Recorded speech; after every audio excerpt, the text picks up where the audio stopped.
What's going on? This is Corporate Mower Repair. We've got a Stihl MS440 in for repair today, and you had to forgive me. I got started on it and then totally forgot about doing a video on it. So I had got started on it, but I put it back together somewhat. Now on this one, all this one needs is a carburetor. It's been setting up a long time, but on these it is important to do your intake boot and where'd it go? Anyways, the impulse tube, I'll find it here in a minute, for your vacuum. A lot of times people will only do the carburetor, and they'll leave these things on there for so long, and they get holes, they get dry rotted, they start sucking air, and that'll burn up the saw. So I'm going to do one video on just replacing the intake boot and the impulse pipe, vacuum pipe, and then I'll do a separate one on the carburetor, because if you're just doing the carburetor, I mean, there's really nothing to that. So we're going to start by taking all this off. All right, 2 8mm right there. All right, zip those off. This will come right out. And put this down in the choke. And then this will slide off. All right, now we want to remove this. To do that, we're going to pop that little trigger out. And so I need to get me one of them cameras that you can wear on your noggin. I'm gonna put me a flathead in there, and then that trigger bar will pop out of that groove. All right, once that pops out, you can just sort of slide that, and then this trigger bar, well, mine just fell out. Usually, if you'll just rotate it this way, it'll fall out of the hole, and then you can proceed. All right, next we want to remove our carburetor. You got your fuel line here, and then that impulse pipe down there. What I like to do is take my flathead and go behind it here. There's supposed to be a light on this thing. Hold on just a second. I can't figure out how to turn my camera light on. Anyways, you've got your fuel line there, and then your impulse pipe down there. And what I like to do is I like to take my flathead, go behind it here, and then do that. Now, here is a very important part. You see this little ring right here? Okay, that ring is extremely important. I can't tell you how many times I've had where somebody will replace their carburetor and come back in and it won't run worth a flip, and it's because they lost this ring. Go ahead and get that thing out of there, and if you've got to put it on your chain, if you got to hold it in your mouth, do whatever you got to do to not lose that. Now this one don't look like it's going to come out anyways. I'm going to get it out, but what that does is it keeps this boot from collapsing. So I'm going to get that out, put it to the side, and then we will proceed. One other thing, this is supposed to be on that part right there. This guy had started messing with it, and he actually told me that he had lost it. I had one in my little spare parts bin. But set this to the side as well, because this will go on your new carburetor. All right, you're going to need to take your side cover off. I've already done that. You're going to have 4 T26 screws, bolts around here. Zip those out. All right. Now what do we want to do next? I'll go ahead and take this cover off. You're going to have 3 T26 bolts on this one here, and there. All right, zip those off, and then we'll pull the cover off. All right. Now we can pull that cover off and get it out of the way. All right, next we will get our handle off. You've got 4 T26 screws here, and then there. You'll take those out. And then the easiest way to get this handle off is pop this out to the side. See how it goes down in that groove? Pop it out to the side, and then just pull it towards you. Let it come off on the handle side. All right, got that out of the way. All right, bottom's falling out over here. I hope you're able to hear me. But remember that little ring right there? I want to go ahead and show you that. All right, we're going to set that off to the side, and then we're going to go ahead and get this ring here. All right, and we'll get that out.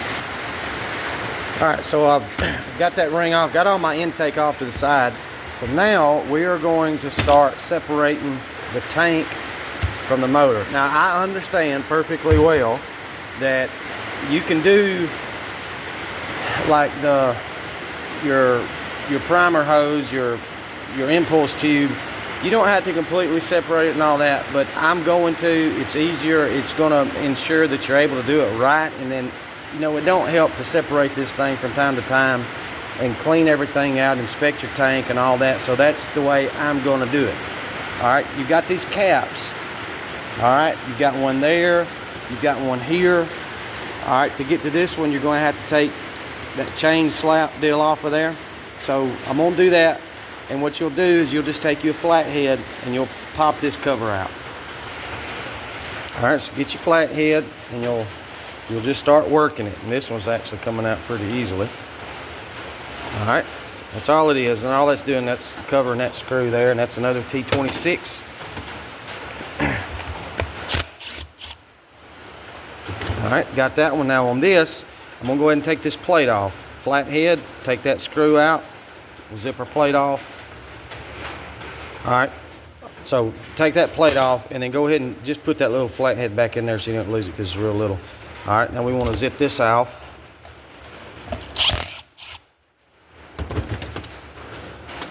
All right, and then that's going to let you get that little dude off of there. That is to stop your chain from slapping the tank.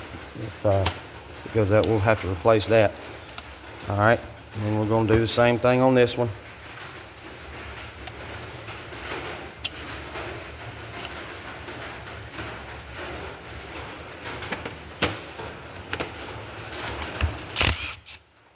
All right, we're going to flip it over. Now obviously you see on mine took the coil off because we're putting him a new coil on there as well.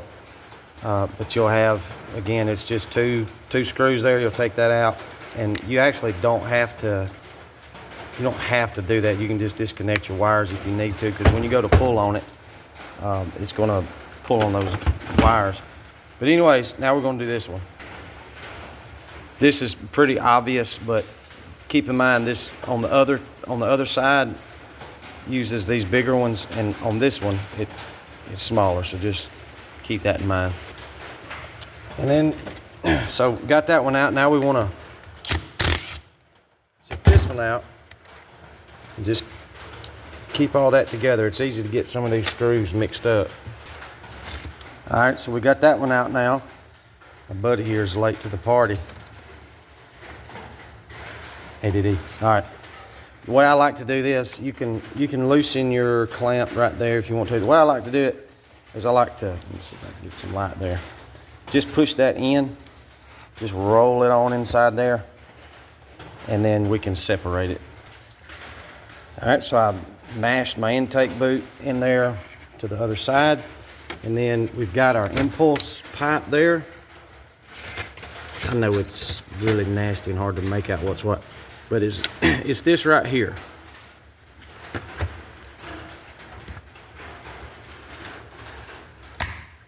There we go. All right, and we got that off of there, and it is now ready to separate it. All right, be careful when you're pulling this out. Remember these wires I was telling you about. Okay, so you're going to need to fish them through that grommet there. What you want to do is just take your screwdriver and just pop that grommet out of the hole, and then you can pull them through the grommet one at a time. All right, and just carefully push those through that hole, and then we are officially separated. And I'm going to get the air compressor, and we're going to clean all this up real good. All right, so here's your impulse tube. And man, that thing's hard as a rock, so it's a good thing we're changing it.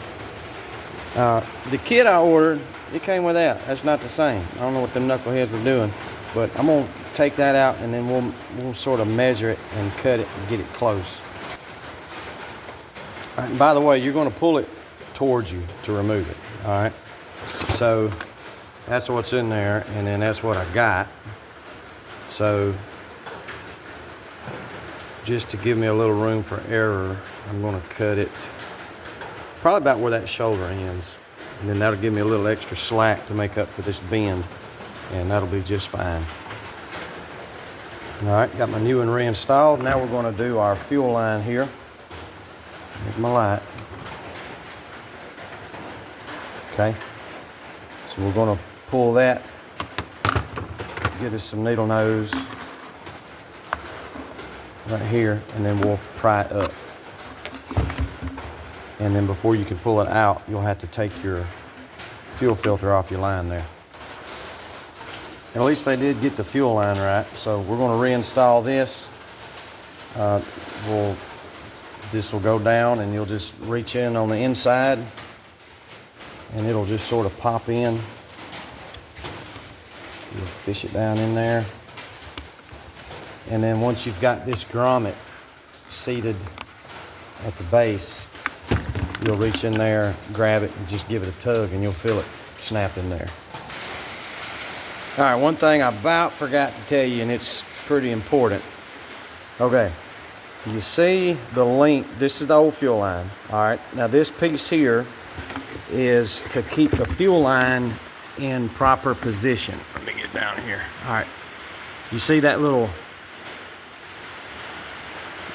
so right in here, there's a little space where that goes in a groove.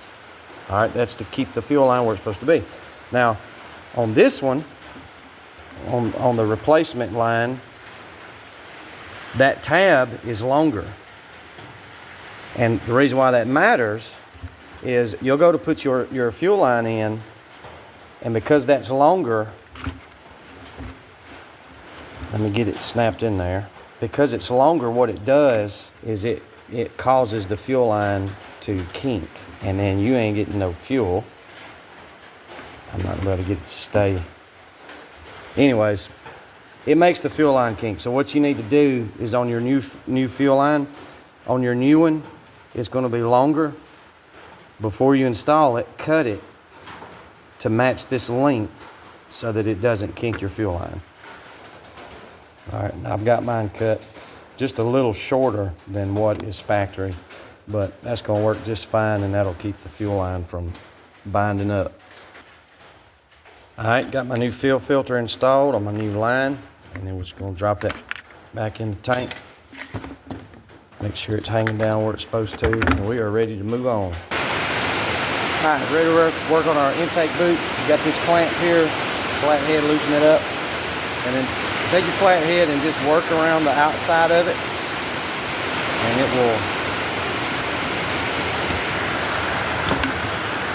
it'll pop off for you. All right, and while you're working here, keep in mind, and that's your piston right there. You don't want to get trash down there in the cylinder. So let me get my new intake boot on, and then we'll move on. Okay, I made a boo-boo. I don't know why I was thinking. Put this on first. All right, put that on, and as you're putting it together, you'll be able to let this go through the hole and then pull it through. Don't do it the way I was doing it a while ago. I don't know why I was doing that. So put that on. Now keep in mind, when you put this intake boot on, or make sure you've got it oriented correctly.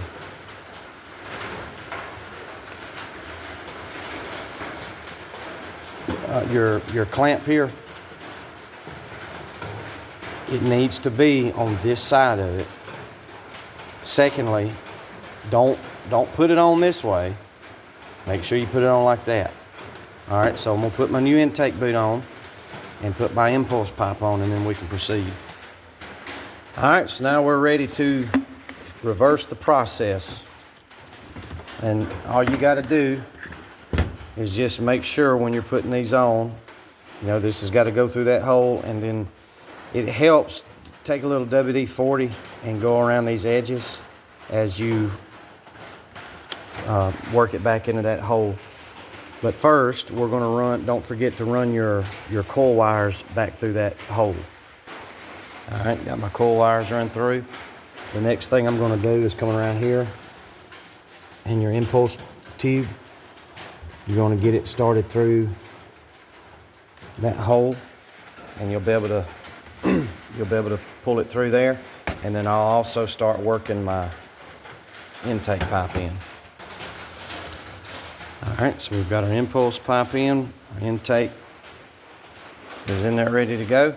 And now we're ready to start attaching our tank back to the crankcase. Don't forget the grommet for your coil wires. All right, I'm gonna start with these up here in the front. And something that helps is when you go to tightening these down, don't tighten them all the way until you get all points started. And then after you get them all started, then you can tighten them, snug them up. All right, I got this one started. Got that one started, and now we're gonna do this one here. Remember, this one's got the little bell washer.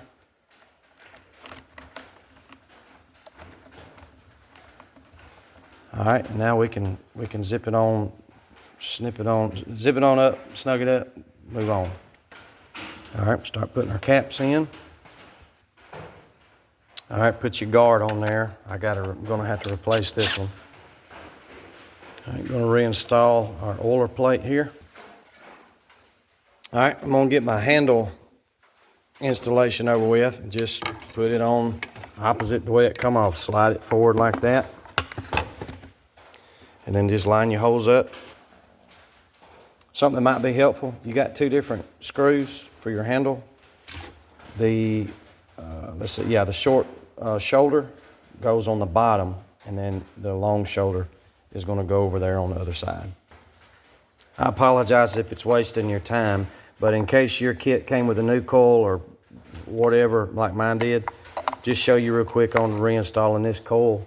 All you got to do is you just got to gap it correctly, and there's this really high class tool, just a piece of cardstock. That's all you need to set your gap correctly. You'll have your magnet here. Let me get me some screws started in it. All right, what I like to do is push your coil all the way back this way, away from your flywheel. Just hold it over. If I can do this one-handed, hold it over, and then tighten this back one down. All right. May have to do that one as well. It's still got some weeble wobble in it. All right. And then just bring your coil over. And then you'll be able to stick your card in there, in that gap, and then loosen your screws back. It'll suck it up, and then tighten it on down. All right, and then you will have a properly gapped coil. All right, now let's see what's next. All right, we're gonna start reassembling our intake. All right, I'm gonna put my ring in here, and that's gonna, again, keep that boot from collapsing, and then put this on. Notice this has a deal there that says top, so that goes on the top. All right. All right, we're gonna reinstall our carburetor. Don't forget to take this grommet and put it there. All right, get your fuel line in position. And you're just wanting to make sure that these two pipes go in there correctly. All right, we're good to go to begin putting the rest of it together. We're going to start with our throttle linkage back in there. If you'll notice, you're going to have that hole in that throttle piece down there. All you got to do is you'll put it in there and then roll it over. All right, see it in? And then we're going to roll it over and then open our throttle up, and that will go down in that groove.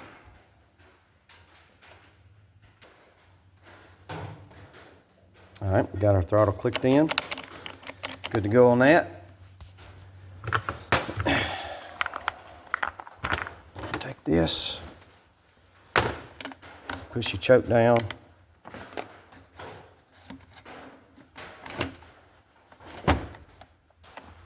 And then do that. And then we're gonna get our 8mm screws and tighten that up. 8mm screws. It's 8mm nuts, you nut.